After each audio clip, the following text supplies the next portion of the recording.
Shalom. I want to start by giving all praises, honor, and glory to Yahweh, Bahashem, Yahweh Shai. This lesson today is going to come from Ezekiel 8, and this was a vision that Ezekiel had from the Most High. So let's get into it. So, chapter 8, and it came to pass in the 6th year, in the 6th month, in the 5th day of the month, as I sat in my house, and the elders of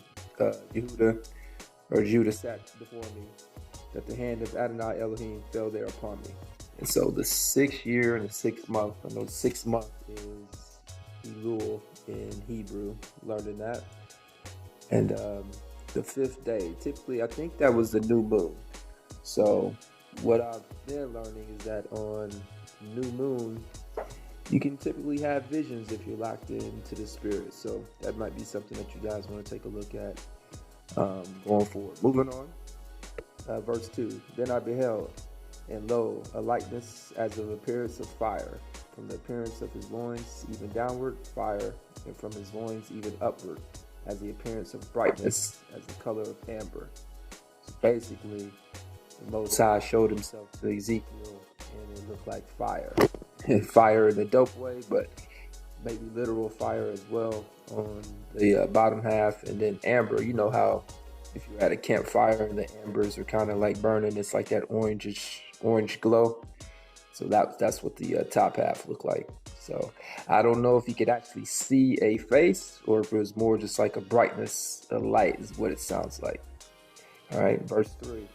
And he put forth the form of a hand and took me by a lock of mine head, and the Ruach, which means the spirit, lifted me up between the earth and the heaven, and brought me in the visions of the Elohim to Jerusalem, to the door of the inner gate that looketh toward the north, where was the seat of the image of jealousy, which provoketh to jealousy. All right, verse 4. And behold, the glory of the Elohim of Israel was there, according to the vision that I saw in the plain. Verse 5. And then he said unto me, Son of man, lift up thy eyes now the way toward the north. So I lifted up my eyes way towards the north, and behold, northward at the gate of the altar of this image of jealousy in the entry. So what's that saying is whatever that image was, people were paying more attention to that than they were to Yahweh the Most High. So it is stated that he is a jealous God. I believe that's in, I want to say Deuteronomy. There's a couple verses where he says, I'm not playing around with you. And we still do. How both of us. Okay?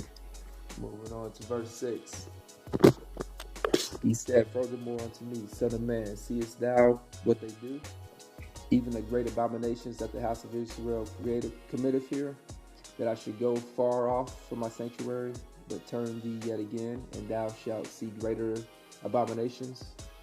So right there, Yahweh was saying, you see what they're doing at my house?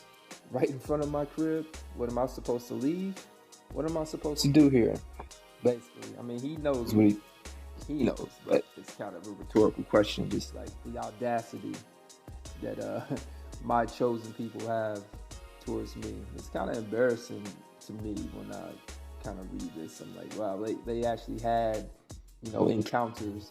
Not to say we don't have encounters here, but I feel like when I read the Bible, it's, a lot more grace. Like, how would you not believe when it's right in front of your face? But, different times, different folks.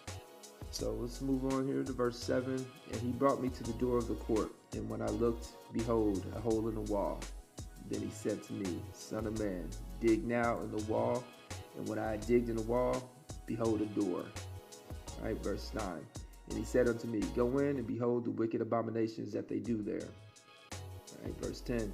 So I went in and saw, and behold, every form of creeping things and abominable beasts, and all the idols of the house of Israel portrayed upon the wall round about. So this was all the things that they were worshiping, the terrible acts, everything that you could think that's bad, it was placed on the wall. So basically all the bad acts that we were doing, which you think nobody sees, all of that stuff was available for the Most High to see inside his temple. Right? In verse 11, And there stood before them 70 men of the ancients of the house of Israel, and in the midst of them stood Yahanziah, the son of Shaphan, with every man his censer in his hand, and a thick cloud of incense went up. Then he said unto me, Son of man, hast thou seen what the ancients of the house of Israel do in the dark, every man in the chambers of his imagery? For they say, Yahweh seeth us not, Yahweh hath forsaken the earth. So they're basically saying, he doesn't see what we're doing. He left us a long time ago. We can do whatever we want. This is kind of how Babylon is today. A lot of Israelites don't think that they call the Bible the white man's book or whatever they want to say, and they just think they can do whatever they want. We don't have to keep the laws. We don't have to observe Sabbaths or holy days or any of that stuff. People just wild out. And that's kind of how it was in Babylon. They just probably wild out. Who knows? It might have even been more wild than there. I don't know. They didn't have police or anything in the same form that we have here, but who knows? All right. And let's move to verse 12. No, verse 13.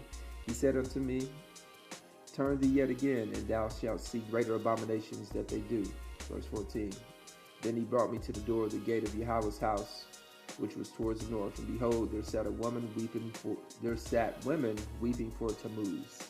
All right, and so Tammuz was like the god of fertility and crops, and like basically, man, I would equate that to when they passed that abortion ordeal a couple months ago.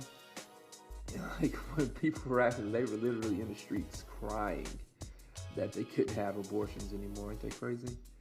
All right, so that's kind of like the same exact thing. And then he said unto me, Hast thou seen this, O son of man? Turn thee yet again, and thou shalt see greater abomination than these. And he's putting Ezekiel through it right now. He's got to see all this stuff. And he brought me into the inner court of Yahweh's house, and behold, at the door of the temple, Yahweh between the porch and the altar were about 25 men, and with their backs towards the temple of Yahweh and their faces toward the east, and they worshiped the sun toward the east. So they're right there at Yahweh's house, and they'd rather turn their back on him. Literally turn their back on him. All right, and that's what our people do. And this is why I'm making these videos. If even one person figures out this knowledge that the Bible has, I'll be happy with that. It's not about me, because I'm just trying to do the work. Okay. So, then he said unto me, Hast thou seen this, O son of man? Is it a light thing?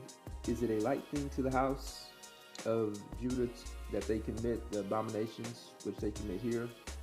For they have filled the land with violence, and have returned to provoke me to anger.